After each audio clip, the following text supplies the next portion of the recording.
आगे बढ़ते हैं। आज फिर शुरू होगी विधानसभा की कार्यवाही। 5 दिन के अवकाश के बाद कार्यवाही शुरू होने वाली है।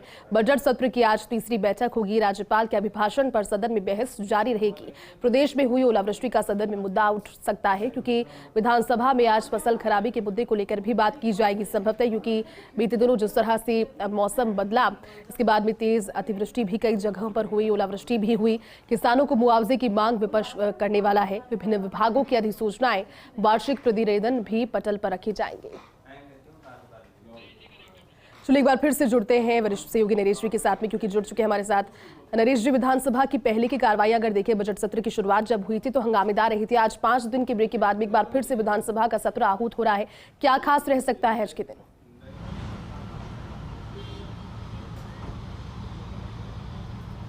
बिल्कुल, देखिए 5 दिन के ब्रेक के बाद आज से फिर से सदन की कार्रवाई शुरू हो रही है। चूँकि कई कार्यक्रम थे, गणतंत्र दिवस का कार्यक्रम था, मंत्रियों को दौरे करने थे, भाजपा के जो नेता है वो पीएम मोदी के दौरे के कारण बाहर गए थे, तो ऐसे में 5 दिन का ब्रेक था। आज 11 बजे विधानसभा की कार्रवाई शुरू होगी। पहले प्रश्नकाल होगा।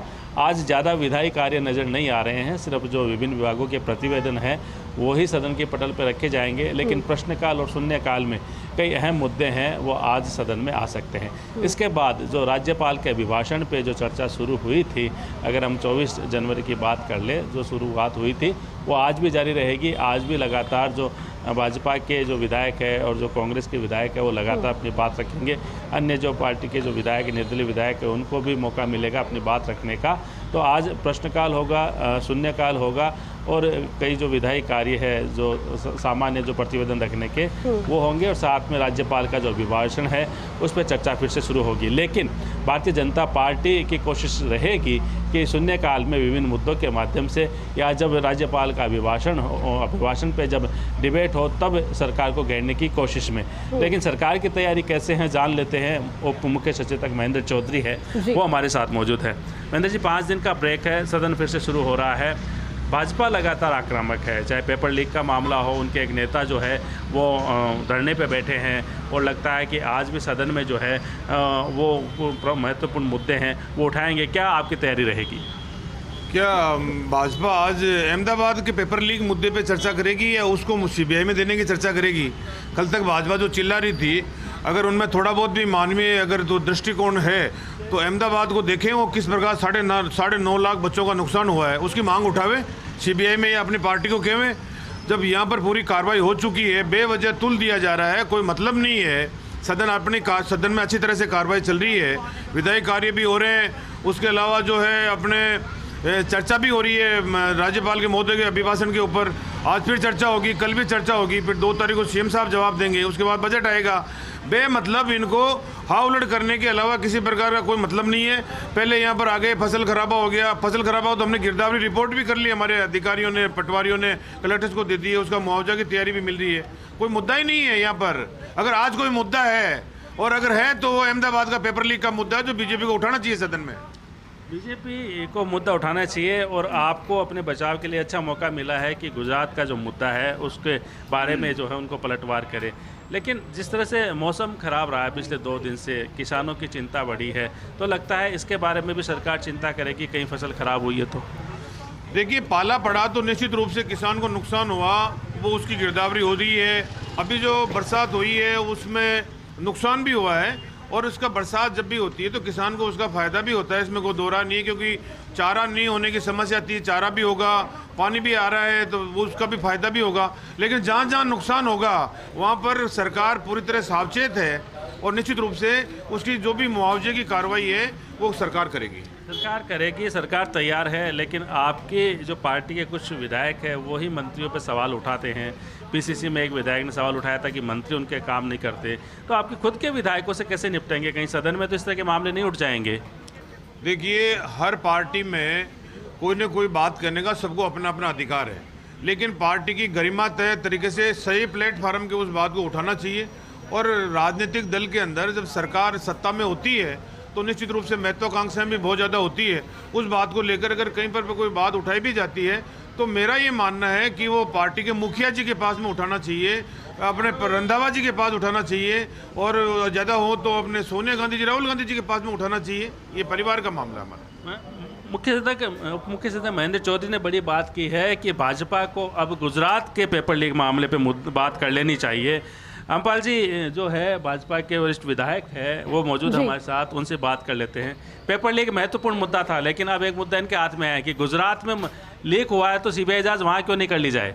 देखिए, अपराध मैंने किया है और मैं दूसरों के अपराध गिनाने लग जाऊँ साहब, अपराध वो भी तो कर रहा है, तो मेरे अपराध कम थोड़ी होंगे। गुजरात के अंदर पेपर लीक हुआ है तो गुजरात सरकार कार्रवाई करे, दोषियों को जेल की सलाखों के पीछे भेजे, लेकिन दूसरों के अपराध गिनाकर खुद के अपराध कम नहीं हो सकते। डॉक्टर किरोड़ीलाल मीणा पिछले 4-5 दिन से लगातार धरने के ऊपर बैठे हुए हैं। सीबीआई से जांच होनी चाहिए और सीबीआई से अगर ईमानदारी से जांच हुई तो राजस्थान सरकार के कई नुमाइंदे जेल की सलाखों के पीछे होंगे। अपने लोगों को बचाने के लिए ये जांच सीबीआई को नहीं देना चाहते और इनकी इन्वेस्टिगेशन एजेंसी जिस तरीके से इनके एक विधायक के पुत्र के ऊपर संगीन आरोप लगे, इन्होंने एफआईआर लगा दी, कोई कार्रवाई पुलिस ने नहीं की, दबाव के अंदर है राजस्थान की। और वही जब कोर्ट संज्ञान लेता है तो गिरफ्तारी होती है, जेल की सलाखों के अंदर जाते हैं। यही वास्तविकता स्थिति इस पेपर लीक मामले में है। निष्पक्ष जांच हुई तो कई अधिकारी और राजनेता इसमें नपेंगे। आपको सीबीआई जांच करा लेनी चाहिए कहना है राम। देखिए, रामलाल जी से तो मैं ये बात कहना चाहता हूँ कि चाहे स्टूडेंट है अहमदाबाद का हो चाहे जयपुर का, स्टूडेंट है। 9.5 लाख बच्चों का वहाँ पर जो भविष्य अंधकार में गया है। रामलाल जी तो इतना बताते हैं कि राजस्थान में सीबीआई की जांच की मांग कर रहे हैं। क्या गुजरात के अंदर जो पेपर लीक हुआ है उसमें इनकी व्यक्तिगत राय सीबीआई से जांच कराने की है क्या है बताइए। निश्चित रूप से अगर गुजरात सरकार काम नहीं कर रही है, गुजरात सरकार दोषियों को नहीं पकड़ रही है तो सीबीआई से जांच होनी चाहिए। इसमें क्या बात है, होनी चाहिए ना, क्या दिक्कत है। और जहाँ अगर आप किसी को बचाना चाह रहे हो तो फिर आप अपने साहित्य अधिकारियों से करा ले जांच, इतनी देरी कर ले। आप किसको बचाना चाह रहे हैं? कहते हैं बचाना चाहते हैं आप। मैंने इनको पहले भी कहा था, जब 24 तारीख को यहाँ आप पूछ रहे थे उस वक्त भी कहा था कि ये यहाँ इस प्लेटफॉर्म पर कह रहे हैं नाम क्यों नहीं रखते। ये सदस्य है, इनको अधिकार है वहाँ पर रखने का, सदन के अंदर बात रखते हैं। डॉक्टर किरोड़ीलाल मीणा जी ने सारे के सारे नाम दे चुके हैं। आरपीएससी के कौन व्यक्ति हैं उनके नाम दे चुके हैं। क्यों रामलाल शर्मा क्यों नहीं कह रहे? एसओजी के अंदर कौन व्यक्ति हैं वहाँ पर दे चुके हैं। सारी की सारी एविडेंस थे, तथ्य थे, वो सरकार के सामने रख चुके हैं। अब इन्वेस्टिगेशन जांच करना तो इनके ना, उनसे पूछताछ ही नहीं की जिन गठबंधन के जो लोग थे। लेकिन इनका कहना है कि भाजपा ही किरोड़ीलाल मीणा के साथ में नहीं है। संपूर्ण भाजपा डॉक्टर किरोड़ीलाल मीणा जी के साथ हैं। अब ये तो भ्रांतियां पैदा करने की कोशिश कर रहे हैं, लेकिन इनके बोलने से कोई भ्रांतियां पैदा होने वाली नहीं है। जो संघर्ष है, जो हक है, लड़ाई है, वो जारी रहेगी जब तक न्याय नहीं मिले। न्याय नहीं मिलेगा, क्या न्याय देंगे, क्या रहेगा? नंदलाल जी मीणा ने इनके नेता के लिए क्या शब्द कहे? कौन नेता क्या कह रहे हैं? इन्हीं के तो कह रहे हैं। नंदलाल मीणा जी बहुत वरिष्ठ भारतीय जनता पार्टी के नेता हैं। कटारिया जी के लिए क्या शब्द कहे, मैं उनको यहाँ कहना नहीं चाहता। कौन इनके लिए क्या कह रहा है, किरोड़ी जी के लिए कौन क्या कह रहा है, कौन जा रहा है, कौन नहीं जा रहा है। 7-7, 8-8 टुकड़े तो इनके हुए पड़े, काहे की बात कर रहे हैं। लेकिन आपकी पार्टी के विधायक भी किरोड़ीलाल मीणा के साथ धरने पे बैठते हैं, हरीश मीणा वहाँ बैठते हैं। वो किस लिए गए होंगे या क्या नहीं गए होंगे, आप हरीश मीणा जी ही बता सकते हैं। वो व्यक्तिगत रूप से भी मिलने जा सकते हैं। कई बार ऐसा होता है, आंदोलन होता है, कई बार बुला लेते हैं आदमी को, तो व्यक्तिगत रूप से भी जाके मिल सकता है। इसमें कोई 2 बार नहीं है। साथ में है या नहीं है ये तो वो खुद ही बता सकते हैं। रामपाल जी, क्या रहेगी आज की रणनीति, क्या रहेगा? देखिए, जब इनको इनके नेताओं के शब्दों को हम बयां करते हैं कि साहब आपके नेता आपके बड़े नेताओं के लिए ये कहते हैं, तो ये कहते हैं कि हमारी पार्टी के अंदर अभिव्यक्ति की आज़ादी है। और जब हमारा कोई नेता कोई बोल जाए तो कहते हैं कि देखो साहब किस तरीके से। हरीश मीणा जी पहले भी धरने पे बैठ चुके, उनके कहने से डीजी रहे व्यक्ति के कहने से कोई एफआईआर दर्ज नहीं करता। इससे बड़ा दुर्भाग्य क्या होगा। अब जब सरकार नहीं सुन रही पेपर लीक मामले के अंदर, वो भी इस बात को जानते हैं कि कई अधिकारी कई राजनेता दोषी हैं, इसलिए वो डॉक्टर किरोड़ीलाल मीणा के साथ धरने पे के ऊपर जाके बैठे। अब महेंद्र जी तो ये बता नहीं सकते क्योंकि पार्टी के मर्यादाओं से ये बंधे हुए हैं। बताइए ना, खुल के बताइए, क्या इनके जवाब दीजिए जो रामपाल जी सवाल उठा रहे हैं। देखिए, रामलाल जी हमारे छोटे भाई है। यूनिवर्सिटी के अंदर ये इन्होंने भी चुनाव लड़ा था पार्टी के खिलाफ के अंदर, और निर्दलीय चुनाव ये जीते थे। अब ये पार्टी में है, इसलिए इनकी कोई गरिमाएं हैं कि उसके अंदर इनको प्रवक्ता भी है, इसलिए इनको बोलना भी पड़ेगा निश्चित रूप से। लेकिन इनकी अंतरात्मा जानती है, मन जानता है कि अंदर इनकी पार्टी में क्या हो रहा है, क्या नहीं हो रहा है। विधायक दल की मीटिंग में किस प्रकार सदस्य आ रहे हैं, नहीं आ रहे हैं, कई लगातार भी नहीं आ रहे हैं, वो भी इनको पता है, सारी पता है। और कितने ग्रुप बने हुए हैं, कितने नहीं बने हुए, वो भी इनको पता है। हम तो ये जानते हैं कि ये इनका भी उज्जवल भविष्य हो, ये भी आगे बढ़े। रामलाल जी, क्या हो रहा है आपकी पार्टी में? 2023 के अंदर बता देंगे कि हम एकजुट हैं या नहीं है। आप अपनी पार्टी की चिंता करो, आप उन नेताओं की चिंता करो जो लगातार आपकी पार्टी के खिलाफ काम कर रहे हैं, बयान दे रहे हैं। हमारे घर की ओर देखने की आपको कतई आवश्यकता नहीं है। हम सब एकजुट हैं, एकमुखी हैं। देखिए, ये इस बात में मैं रामलाल जी की बात पे ये कहना चाहूँगा, ये अभी इनको भी राजनीति में कई टाइम तक काम करना है, हमें भी क्षेत्र में करना है। लेकिन ये 2023 की जो इन्होंने बात की, मैं दावे के साथ कह सकता हूँ 110% जो अशोक गहलोत जी ने 156 सीट का, अशोक गहलोत ऐसे नहीं बोलते हैं, अशोक गहलोत जी की आत्मा बोलती है, उनको पता है कि किस प्रकार सत्ता में लाना है, और 156 प्लस होगी और इसी 2023 में होगी और वापस राजस्थान में कांग्रेस की सरकार आएगी। आप कह रहे हैं 156, ये स्कॉर्पियो की बात कर रहे हैं क्या? ये मुंगेरी लाल के हसीन सपने हैं, इनका खुद का होगा, मुंगेरी लाल होगा के हसीन सपने हैं, ये देखते रहे हैं, कुछ होने वाला नहीं है। पहले 156 आई थी, फिर 56 पे निपटे थे, फिर सरकार बनाई, फिर 21 पे निपटे थे, 11 सीटें आएगी। और जो राजेंद्र गुड्डा कह रहे हैं ना कि फॉर्च्यूनर की सवारी है, इतनी आएगी, इससे ज्यादा नहीं आएगी। ये इनकी भारतीय जनता पार्टी की कह रहे होंगे, ये जानते फॉर्च्यूनर क्या होता है, जीप क्या होता है, क्या होता है, क्या नहीं होता है। लेकिन मैं यहाँ खड़ा हूँ आपकी ये विधानसभा के द्वार पे, इन्हीं को भी बुला लेना वापस चुनाव होने के बाद में।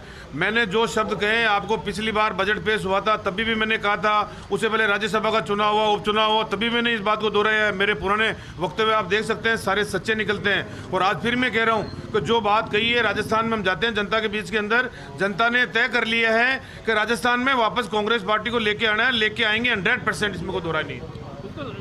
सदन में अब क्या रणनीति रहेगी आपकी? ये तो बात हुई है जो विधानसभा चुनाव की, अभी जनता चाहती है कि सदन में उनके मुद्दे उठे, क्या तैयारी है आप लोगों की? देखिए, भारतीय जनता पार्टी पहले पेपर लीक मामले को उठाई, आज विधानसभा के अंदर एक खराबा जो हुआ है, पहले अतिवृष्टि की वजह से, ओलावृष्टि की वजह से जो वर्तमान में खराब हुआ, पहले शीतलहर की वजह से फसल चौपट हुई, सरकार ने गिरदावरी की घोषणा की, सारे के सारे पटवारी गिरदावर 25 से 30% से ज्यादा खराबा नहीं बता रहे। बिल्कुल नरेश जी, तो